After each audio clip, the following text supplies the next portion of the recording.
Yo, what up? What's going on, family? Peace and love. Happy Thankful Thriving and Therapeutic Thursday. Back again, another episode of SRDaily, episode 592. Episode 592 of SRDaily. It's going to be about 70 degrees here in New York City today. That is a good sign, man. 70 degrees is always a good sign. But it's a tease because it's going back down to 50 tomorrow. It's fucking bipolar ass weather. And I asked, why is New York City weather so bipolar? Is the weather bipolar because the people are bipolar, or the people bipolar because the weather's bipolar? Which came first, the motherfucking people or the weather? This shit is crazy. 70 today, 50 tomorrow, going back down to 40 something. This shit is insane. But we're gonna take the 70. Right, we're gonna take this shit, man.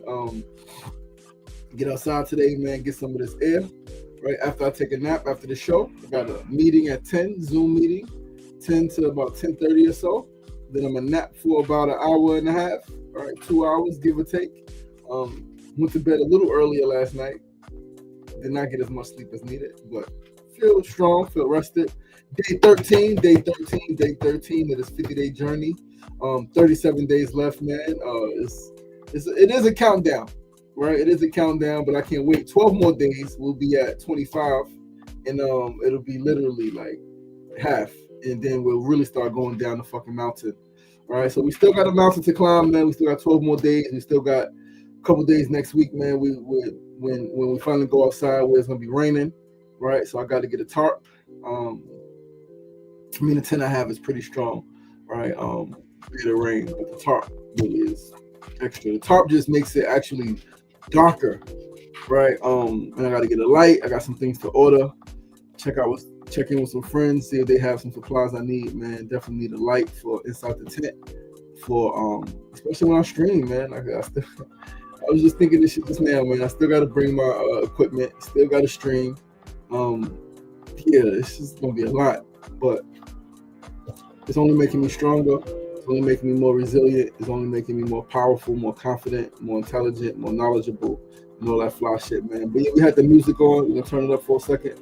We're gonna turn it back down.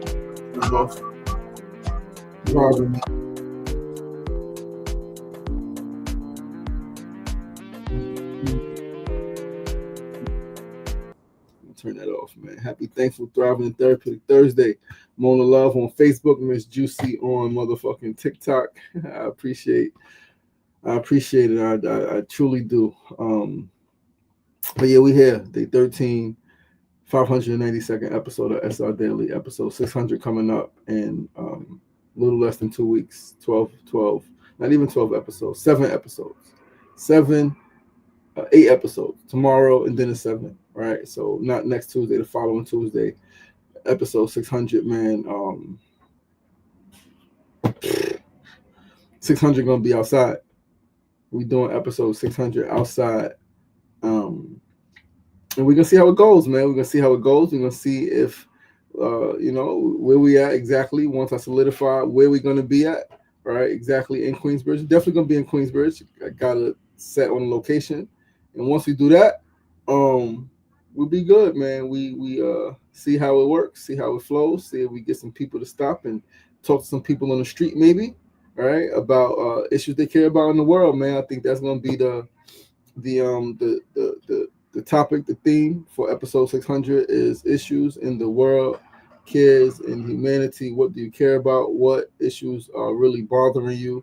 What are you concerned about, right? And how are you feeling around everything going on, man? But we're going to get the show started, man. We got a couple things to chat about. Thursday, March 26th. And this month is really almost over, man. 5 days left in this month, right? Literally, Tuesday is the 31st, and then Wednesday is April Fool's Day.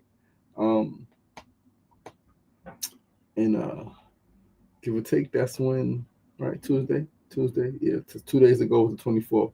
Tuesday's the 31st. Wednesday is April 1st, right? Yeah, man, and that's when I'll be outside, man. April, the whole month of April, and a few days in May. April is like one of the rainiest months of the year, right? This is how I know, like, this shit ain't me, This is not me choosing to do this shit. This is not me sitting and fucking thinking logically and deciding to do this shit, because I would not choose fucking April. Like, it's gonna be so much fucking, it's raining literally every day next week, damn near. Tuesday, Wednesday, Thursday, Friday, I believe, is rain, and it's rain almost all day, every day. So, like, what the fuck am I doing? Why would I choose to go outside, right, for April, right? Yeah, God got me on a mission that's fucking insane. God got me on a mission that I don't fully understand. God got me on a mission that makes me fucking cry, right? This shit makes me cry, man. It makes me cry because this shit is so hard. This shit is so tough. And, like, yeah, this is the toughest shit I've ever done. And it's not even, we're not even at the toughest part yet, right? I mean, I guess the toughest part would be starting. But I'm home. It's comfortable, right? Kimona could come. We can sleep together, right? Like, all of that shit is cool. I'm still moving outside for a month. It's fucking insane. But, like, how many people are outside for years? How many people have been sleeping outside for years with no tent, right? With no loved ones coming to sit with them and bring them coconut water and shit like that, right? Like, so putting myself in a position of our brothers and sisters who live on the streets, right? I'm gonna be on the streets with them, right? And with the intention to raise some fucking money so we could, like, build some better systems, man. So that's what we have. But let's get the show started, man. We're gonna get right into first segment of the day. Today's first segment is the word of the day. Today's word of the day is singularity. A singularity is a point, right, where a function, physical quantity, or in technology, growth becomes undefined, infinite, or uncontrolled. That's where a lot of people are afraid of the uncontrolled part, but not the infinite part, right? Like, a point where normal rules break down. Do we not need normal rules in humanity and society to fucking break, because these normal rules have not been working for the great majority of humans? This is why I say avoid groupthink, think for yourself. Yes, every new thing, everything, period, has pros and cons. Every new thing has maybe even more cons than pros, right? Because it's new, especially when, quote unquote, it has the potential to impact the way that you've been going about life up until that point, right? So of course, but, like, we need new fucking rules. The normal rules haven't been working. It refers to a point of infinite density in a black hole, a mathematical point where a function is not well behaved, or a future time when AI surpasses human intelligence. Key usage, examples, and context. In astronomy and physics, black holes, the center of a black hole where matter is crushed to infinite density. In technology, technological, and AI, a future hypothetical point where artificial intelligence becomes so advanced it triggers an uncontrollable technological explosion, altering civilization. Do we not need civilization to be altered a little bit? I mean, is civilization across the globe, across humanity, going away the great majority of us wanting to go and are benefiting from? I would say no. So what do you do? Do you keep trying to do the same things? We've been trying to do it. We've instituted, whether it's Republican, right? We've done the two sides, Republican, Democrat. We've had this person, a black president in America, right? We've had this leader, we've had that leader. We've put these rules and that rules. And where we end up, great majority of people are struggling, are disconnected, are poor, right, are unhealthy. Mathematics, a point at which a mathematical object is undefined, such as division by zero or a cusp on a curve. In general usage, the state of being unique, peculiar, or unusual. Synonyms of singularity. This is where, like, and I love the fact that my brain works the way it works, because I hear a word and I'm like, okay. Again, just like uncontrolled, right? Oh, AI is uncontrolled. Okay, it's also peculiar. It's also, like, what are synonyms, right? So anyway, synonyms of singularity. Peculiarity, highlighting a unique or odd quality. Oddity, emphasizing something strange. Abnormality, suggesting deviation from the normal. That's where I really, like, lean into. Deviate from what's been fucking normal. Uniqueness, focusing on being one of a kind. Eccentricity, highlighting nonconformity in behavior. Common uses: mathematical singularity, as I mentioned, a point on a graph where the derivative does not exist or a value becomes infinite. Technological singularity, the moment when AI surpasses human intelligence. And singularity of style, describing a person's highly distinct, unusual style. Ray Kurzweil also has a book, right? Other than the book that I'm reading, that I want to get, I need to actually order. The Singularity is Near, right? That he wrote before he wrote How to Create a Mind. But I want to get it because I want to read more specifically on singularity, right? Mona said, lean not on your own understanding. Trust in the divine with all your heart, and lean not on your own understanding. Ashe, ashe, ashe, yo. Sefu Sankofa, what's going on, my brother? Thanks for the tune in. Thanks for the check in. Lean not on your own. Trust in the divine with all your heart, and lean not on your own understanding. That's going to be the quote of the day tomorrow. Thank you for that. Trust in the divine with all of your heart. With all of your heart. Trust God. Trust God. Trust that all is working for the benefit of the whole. All is working according to God's will. You like trust that shit with all your heart and lean not on your own understanding, nor the understanding of the people who want to keep you afraid. Right? You gotta know who you in the fucking game with. You gotta know what you're up against. You gotta know what's going on. You gotta get informed, right? Which comes from information. Fucking read and learn. We're going to go to our Need to Know news of the day. Today's news, we are talking about the UN General Assembly voted to recognize slavery as the greatest crime against humanity. It was a 123 to 3 vote. 123 to 3. Can you guess who fucking voted against it? It's a damn shame.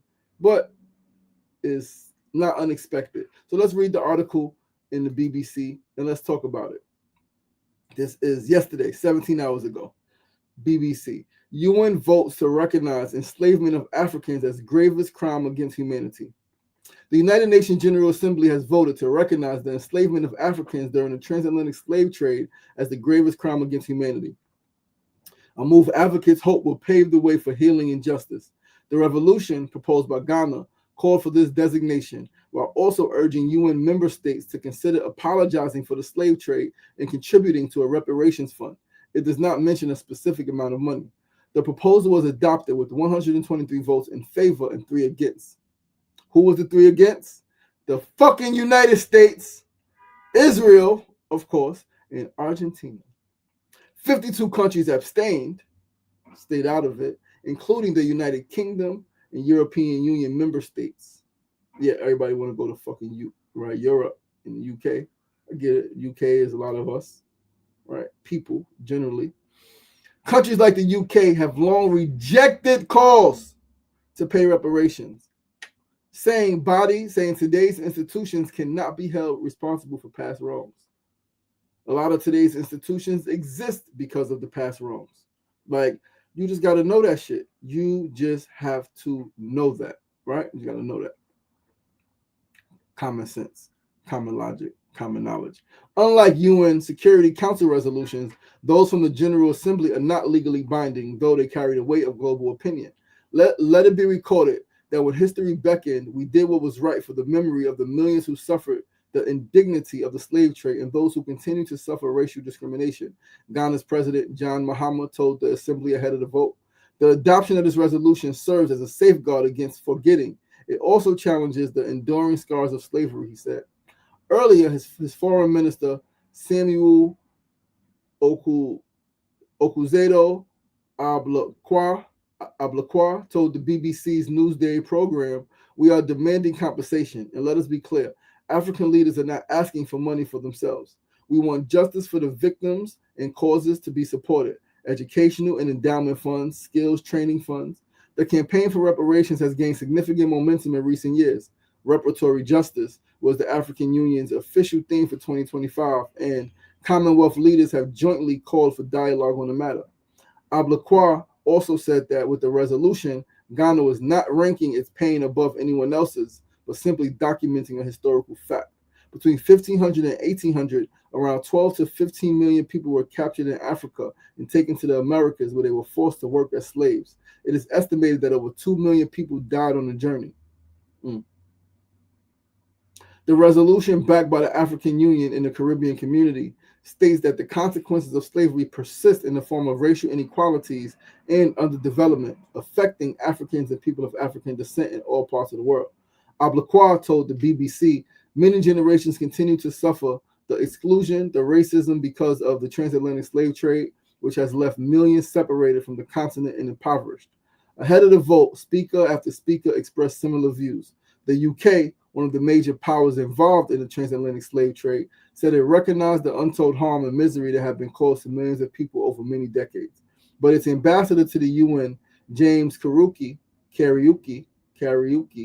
told the assembly in his speech that the resolution was problematic in the wording in international law.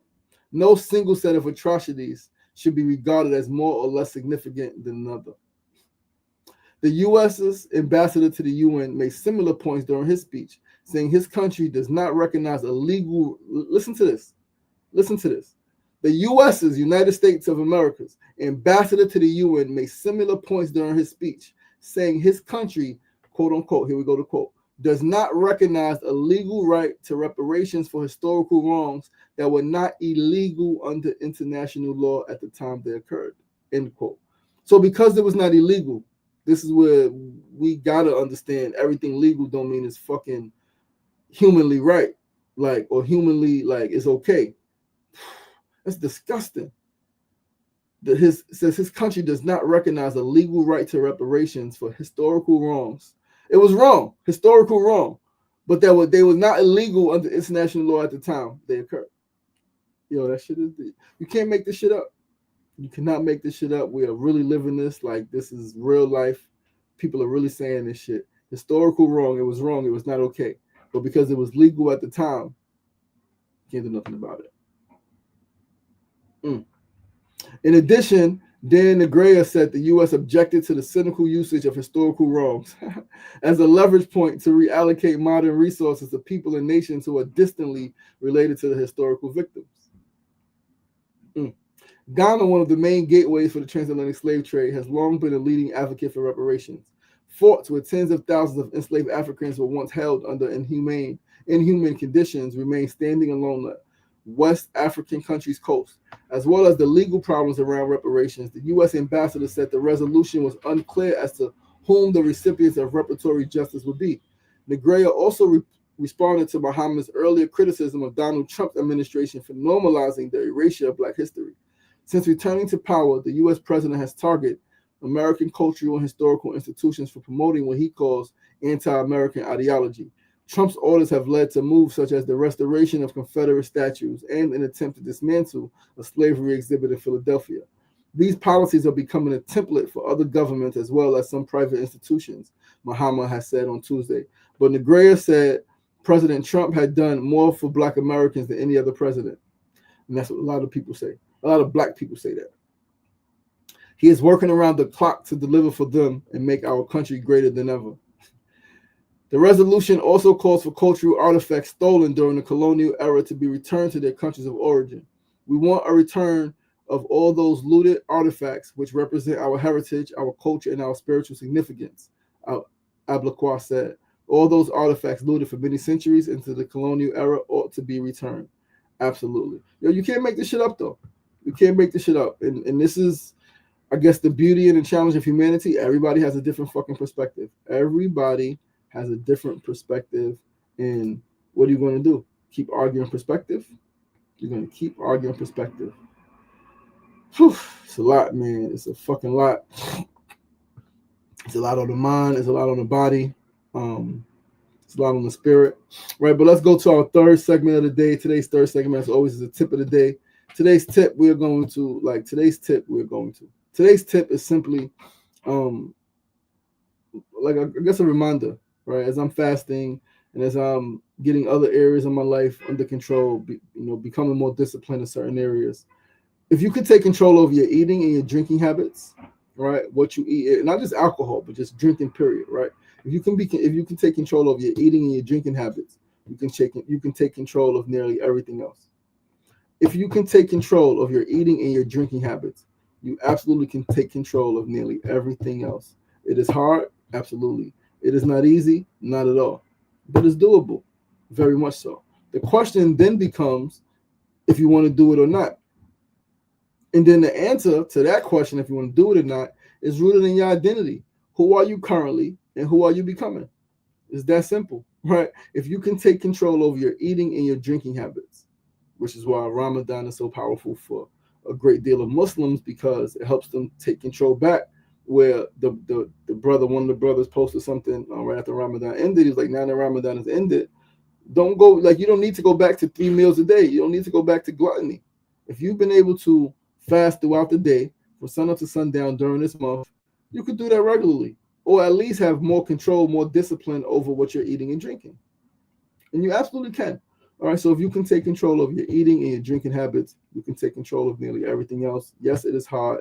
Yes, it is fucking tough. It is not easy at all, but it is absolutely doable. It is absolutely possible. And the question becomes then if you want to do it or not. And if you want to do it or not, the answer to that question, like, do I want to do this or do I not want to do this? The answer to your question to yourself is simply rooted in who the fuck are you? What's your identity? Who are you currently? And who do you want to become? And then again, discipline is that bridge to get there. From now to then is discipline that gets you there, from who you are to who you want to become. And let's go right to our fourth and final segment of the day. Today's fourth segment, as always, is our build of the day. Today's build, listen, during yesterday's workshop at One Brooklyn Health, so I co-facilitated with a few gentlemen, intergender workshop, active listening workshop, healing circle at One Brooklyn Health yesterday. The topic of meditation came up. Meditation and energy and frequency came up yesterday. Right. Before I even go forward, let me shout out All Kings for plugging me into that opportunity. It was really dope. It was a long day. I made the video yesterday. It was a long day, but it was absolutely productive. It was absolutely beneficial. A lot of people got a lot from it. Right. They were able, people who normally don't speak about certain things were able to speak about certain things. Certain things came up. There was some quiet moments, but it was beautiful overall. Right. But the topic of meditation and frequency came up. So in the discussion I brought up, I said, what made the Chicago Bulls and the Los Angeles Lakers so great? Like, what led them to winning championships? Brother said, oh, Phil Jackson. Phil Jackson's approach, right? I brought up Phil Jackson's approach to coaching the Bulls and leading them to 11 championships collectively, the Lakers and the Bulls, right? 6 for the Bulls, 5 for the Lakers. 3 for the Lakers, left, came back, 2 more, right? And it was Zen, right? He introduced meditation, mindfulness, Zen practice. But I want to build on how somebody he brought in after the first 3-peat with the Bulls helped them even more, right? George Mumford came in and helped the team, main stars, change their relationship to pressure. So let us read. Let us go here and read. So it says, the 3 of the greatest athletes ever, Jordan, Shaq, and Kobe, all shared the same secret advantage. And it wasn't a coach or a trainer per se. It was a mindset teacher who taught them how to master the moment, right? George Mumford, the man Phil Jackson trusted when even legends were struggling under pressure. After Jordan's retirement in '93, the Bulls were unraveling. Phil brought Mumford in to steady the locker room, calm the mind, and help the team handle the weight of expectation. What followed became basketball history. Mumford helped guide 6 NBA championships, the Bulls in '96 and '98, and the Lakers in 2000 to 2002, not by changing their mechanics, but by transforming their relationship to pressure. Mumford's core philosophy was simple: respond, don't react, stay present, and manage the moment. Most players tense up under pressure. He taught MJ, Kobe, and Shaq to pause, to steady their mind before they moved. This is gems for life. Because when you can manage the moment, you can win the moment. I got goosebumps. That presence under pressure is what helped them win championships. They were definitely under pressure, especially those Lakers teams, right? 2000, 2002 in those playoffs against Sacramento and against Portland, against San Antonio. A lot of fucking pressure, a lot of pressure-filled moments. Mumford will call the inner noise the negative committee, that voice of doubt, pressure, anxiety. You don't fight it. You notice it, you name it, and you return to the present. Notice the anxiety, right? Notice the pressure. Notice the doubt. Don't fight that shit. Like, all right, this is where I'm at right now. Okay, let's go back to the moment. What does the moment call for? Flow isn't magic. It's the absence of interference. The mind softening enough for instinct to take over. Practice is important. when you practice, and it becomes your nature, it becomes who you are, then in the moment when it's pressure, right? When it's pressure in the moment, right? Soften yourself enough, right? Soften, right? The presence softens the pressure enough for your instinct to take over. Take over. Take over. I can't even talk. This is how Mumford unlocked elite performance, not by adding pressure, but by helping players to release it. And this is the end of the game. Master the moment, and greatness appears on its own. Master the moment, and greatness appears on its own. Master the moment, and greatness appears on its own. Facts. It's the whole fact. Master the fucking moment. That's all you got to do. Master the moment, moment to moment. The moment you feel the most pressure, return to presence, return to breath. Meditation helps calm your mind. Learning how to regulate your nervous system. Take those breaths. Take those 4-2-6 breathings, 4-4-4 breathing, 4-6-8 breathing, 4-8, like whatever it is. Right, 4-2-3. Right, take your breaths, breathe, hold, release, clear your mind, allow oxygen to go to your brain, allow your mind to clear, allow your heart to still, and then you show up doing what you know that you could do, doing what is needed in that moment, right? Because from moment to moment, different things are needed. But as long as you stay present, as long as you stay grounded, as long as you stay rooted, regardless of how much pressure it is, regardless of how big the moment is, you could always come out on top, man. And that's our show for today, guys. We are going to start wrapping this thing up, man. Thank you guys for tuning in, right? Episode 592 of SR Daily. Please do join us tomorrow for episode 593. We are here once again Mondays through Fridays, 9 a.m. to 9:30 a.m. We're going to be on the same channel 5 days a week, man. Facebook, YouTube, and TikTok. It's going to look a lot different next week about this time, right? We will be outside in the tent. If it's raining, clearly we'll be inside the tent doing the show. Got to get a light. If it's not raining, then I'll do my best to be outside. Definitely got to get mics, right? Because it's going to, depending where I am, it'll be pretty loud. I mean, it's going to be loud, period, outside in Queensbridge, right? But if I'm on 21st Street corners, it'll be very loud. If I'm on the block, not so loud. So I got to figure that out. I got to sleep on that, meditate on that these next few days, and really see where spirit guides me, because I do, as much as it is public, I do need, like, I'm fucking not eating, man, and I don't want to talk to people all day, every day, all right? It's not something I want to do, not all day, every day. I need time to rest, all right? I don't want to be bothered by people, because even saying, yo, I'm not, like, that's a lot. Anyway, we're going to figure this shit out. Thank you guys for tuning in. Join us tomorrow, same time, same place, 9 a.m. to 9:30 a.m. right here, Facebook, YouTube, and TikTok. I am your boy, LaShawn Sugar Marston, host of SR Daily, with personality meets enlightenment. And remember, it ain't getting knocked down that's the problem. It's staying down. So get up! The power is in you. As always, be kind to yourself and be kind to each other. Peace and love. See you guys tomorrow.